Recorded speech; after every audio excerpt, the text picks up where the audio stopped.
Good morning students. आजच्या सेशनमध्ये आपण एखादी समस्या कशी समजून घ्यायची, that means understanding the problem. So there are a lot of various problems the society might be facing. So you have to understand the problem. And then once you understand the problem, then only you can provide some solution against this particular problem. म्हणजे समस्या तुम्ही first समजून घ्या लोकांच्या. तुम्ही आजूबाजूला बघा आणि ह्या विचार करा की ते कुठल्या समस्येतून जात आहेत. फर्स्ट तुम्ही ही स्टेप केली की तुम्ही नंतर त्याच्यासाठी विचार करू शकता की काय असे आपण टेक्नॉलॉजिकल सोल्युशन्स त्या लोकांना देऊ शकतो जेणेकरून ते ही समस्या तुम्ही दूर करू शकाल. राईट. तर आपण हे बघूयात. हा माहिती आहे का तुम्हाला हा कोण आहे? हा तुमचा आवडता सुपर हिरो लक्षात आहे तुम्हाला? ठीक आहे. माहिती नसेल तर आपण एक छोटीशी क्लिप बघूया.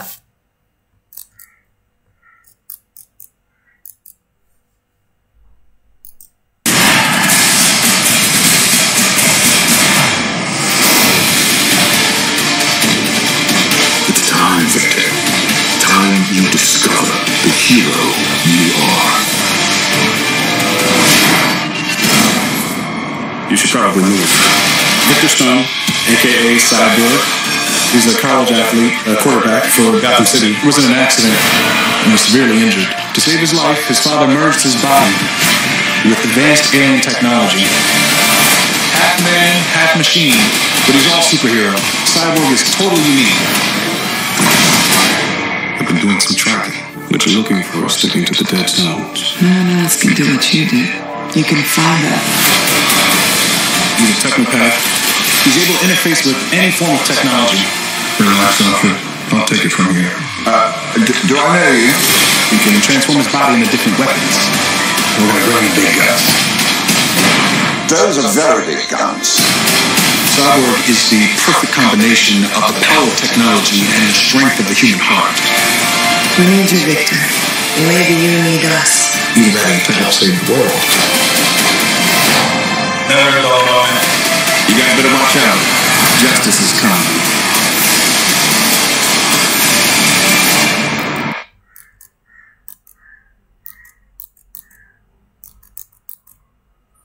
तर पाहिलेत हा कोण होता?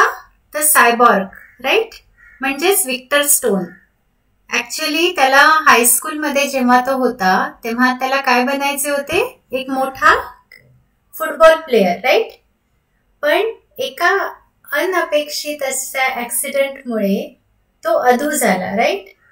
पण त्याच्या scientist father whose name is what? Doctor Silas stone.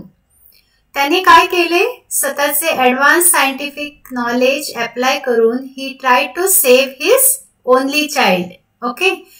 आणि त्याला त्यांनी रिबिल्ड केले with like machine आणि half human and half machine. So we can think like a robotics चा part, right?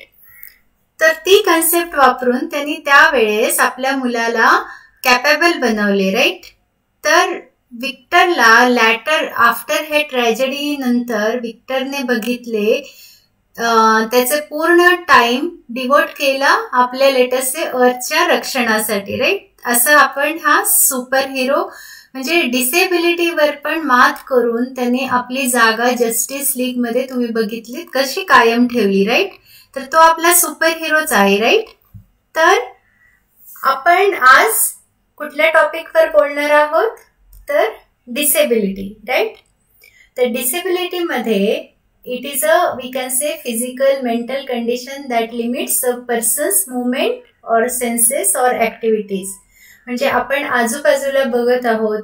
काही लोकांना बघू नाही शकत, लेटसे काही ऐकू नाही शकत, काही मेंटली हेल्थ कंडिशन्समुळे त्यांना प्रॉब्लेम्स असतात, काही जणांमध्ये इंटेलेक्च्युअल डिसॅबिलिटी असते. ओके. काही जणांना ब्रेन इंजुरी झाल्यामुळे हे प्रॉब्लेम्स झालेले असतात. ऑटिझम स्पेक्ट्रम डिसऑर्डर एक आहे. देन असे व्हॅरियस प्रकारचे डिसेबिलिटीनी लोक सफर करत आहेत. Right.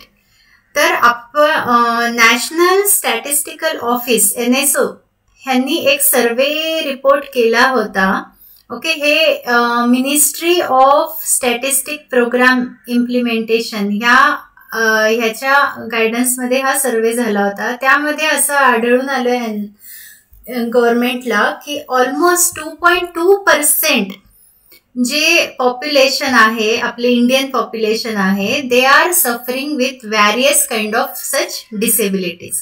So we can think this is a major problem with the government की ह्या लोकांना आपण कसं पुढे आणायचं, राईट. तर आणि त्या सर्वेमध्ये त्यांना हे पण आढळून आलं की ह्या आउट ऑफ 2.2% परत फक्त 52% लोक आसपास तेच हायर एज्युकेशन पर्यंत पोहोचू शकतात. पण हे कशामुळे? कारण जे त्यांना problems day to day life communication मध्ये फेस करायला लागते, त्यामुळे बरेच मुलं जे फिजिकल डिसेबल असतात ते ड्रॉप करतात आपलं एज्युकेशन, ते पुढे कंटिन्यू नाही करू शकत, राईट. तर हा त्यांचा प्रॉब्लेम, हे डिफिकल्टीज हे आपण जाणून घेऊ शकतो, राईट. जेव्हा तुम्ही आजूबाजूला बघाल तुम्हाला असे बरेच लोक मिळतील जे अशा पर्टिक्युलर प्रॉब्लेम ला फेस करतात. लाईक जेव्हा ते पब्लिकशी बोलायला, पब्लिक समाजामध्ये वावरत असतात, त्यांना काही ट्रान्सपोर्ट यूज करायचे असते. ओके, तर अशा विविध प्रसंगामध्ये तुम्ही बघितलं असेल की ह्या लोकांना बरेच प्रॉब्लेम्स येतात, राईट. तर अशा लोकांसाठी काही असिस्टिव्ह टेक्नॉलॉजीज आहेत का? असिस्टिव्ह म्हणजे मदत करणारी, राईट.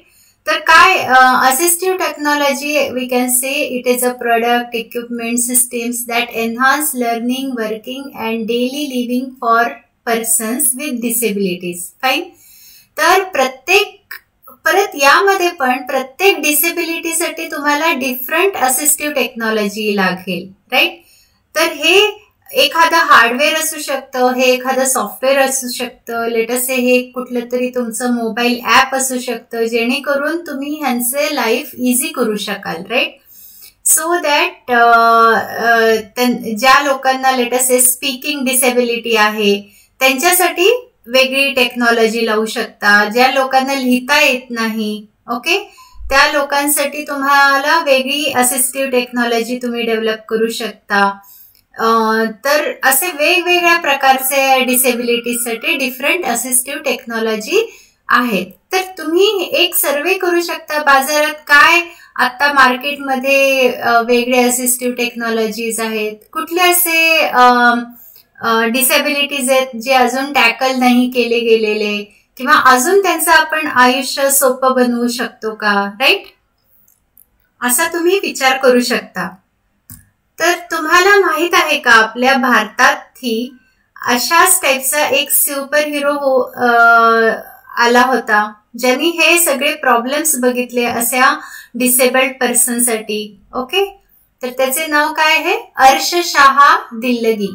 ओके, हा 16 वर्षाच्या ह्या मुलाने एक breath enabled talking device develop केले. कुणासाठी? तर स्पीच इम्पेअर्ड, ज्या लोकांना बोलता येत नाही त्यांचा तो प्रॉब्लेम त्यांनी समजून घेतला आणि त्यांच्यासाठी खटपट करून एक टॉकिंग डिव्हाइस बनवले, राईट.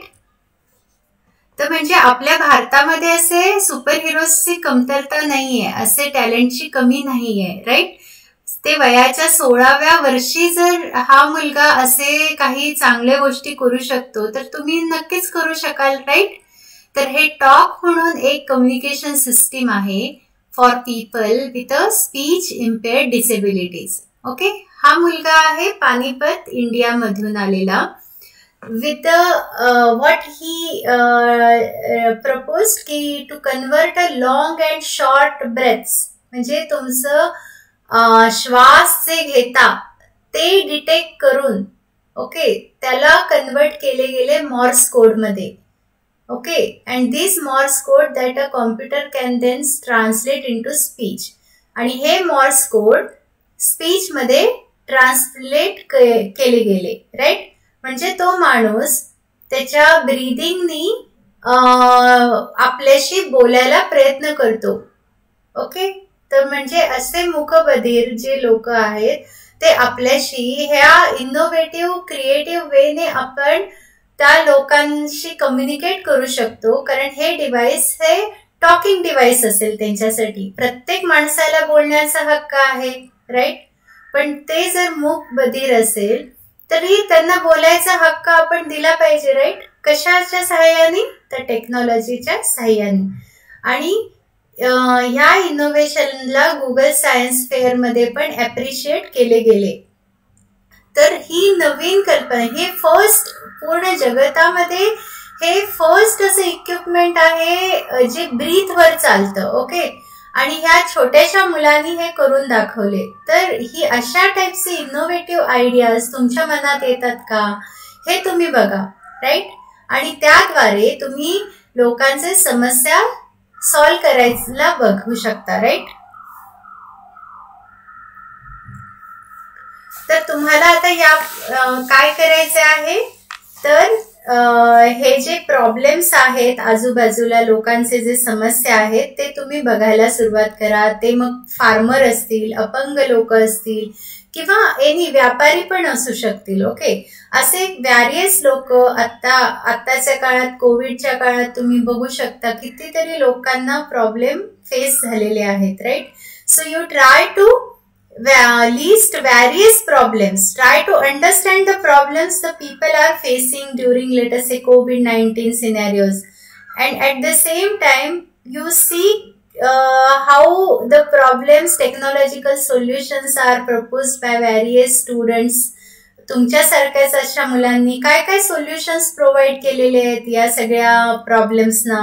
ओके, कशा इनोव्हेटिव्ह वेने ते टॅकल केलेले आहे ते तुम्ही बघू शकता.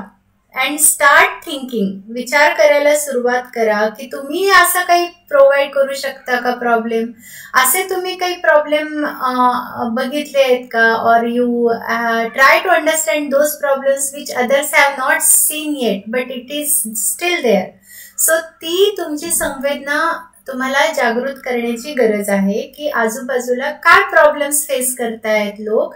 ओके, आणि एकदा तुम्हाला ते प्रॉब्लेम्स कळले तर तुम्ही हे पण बघा की अशा काही टेक्नॉलॉजिकल सोल्युशन्स अवेलेबल आहेत का जे इनोव्हेटिव्हली मी या पर्टिक्युलर प्रॉब्लेमसाठी वापरू शकतो, right. And do you need, आपण मागच्या सेशन मध्ये बघितलं होतं AI, आर्टिफिशियल इंटेलिजन्स मध्ये किती कॅपॅबिलिटी आहे, राईट. तर आपण आजच्या सेशन मध्ये जे सायबॉर्ग बघितलं होतं ज्याच्यामध्ये ह्या सुपर हिरोचा half man and half part is a machine.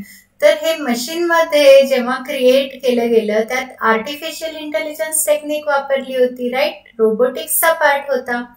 So AI has a lot of capability to achieve many good solutions. तर तुम्ही बघा आपल्याला AI टेक्नॉलॉजी वापरून ही समस्या अजून चांगल्या प्रकारे सॉल्व्ह करता येते का. लाईक व्हॉट द अर्श आदिल, त्यांनी जे प्रॉब्लेम सॉल्व्ह केले आहे तर त्याचा प्रॉब्लेम तुम्ही AI बेस्ड सोल्युशन मध्ये कन्वर्ट करू शकता का, अजून फ्लेक्झिबल टॉकिंग मेथड ते बनवू शकता का, हा पण तुम्ही विचार करू शकता, राईट. तर तुम्हाला काय करायचे आहे, तुम्ही अटल तुमच्या लॅबमध्ये लास्ट टाइम पण मी तुम्हाला म्हटलं होतं की तुमच्या ATL लॅबमध्ये जा जेव्हा शाळा चालू होईल आणि ऑब्झर्व करा all equipments which are the equipments given. Computerised असेल, बायोलॉजिकल असेल, ॲस्ट्रॉनॉमिकल असेल, इलेक्ट्रॉनिक्सशी रिलेटेड किंवा electrical, mechanical, robotics, IoT sensors असतील, स्टेम किट्स दिलेले आहेत. तर अशा सगळ्या गोष्टीमध्ये गव्हर्नमेंटनी ATL थ्रू तुम्हाला ह्या सगळ्या फॅसिलिटी दिलेल्या आहेत. तर त्यांचे सगळ्यांचे फंक्शनॅलिटी तुम्ही चेक करा आणि विचार करा की ह्या सगळ्या गोष्टी वापरून तुम्ही असे काही समस्या सॉल्व्ह करू शकता का, right. So first step, start thinking on the problems, solving the understanding the problems आणि ते कुठल्या प्रकारे सॉल्व्ह करू शकता ह्यावर फोकस करा. लाईक जे आता आपण टॉकिंग डिव्हाइस बघितलेले आहे त्याचे इम्पॉर्टंट पॅरामीटर्स काय होते माहिती आहे?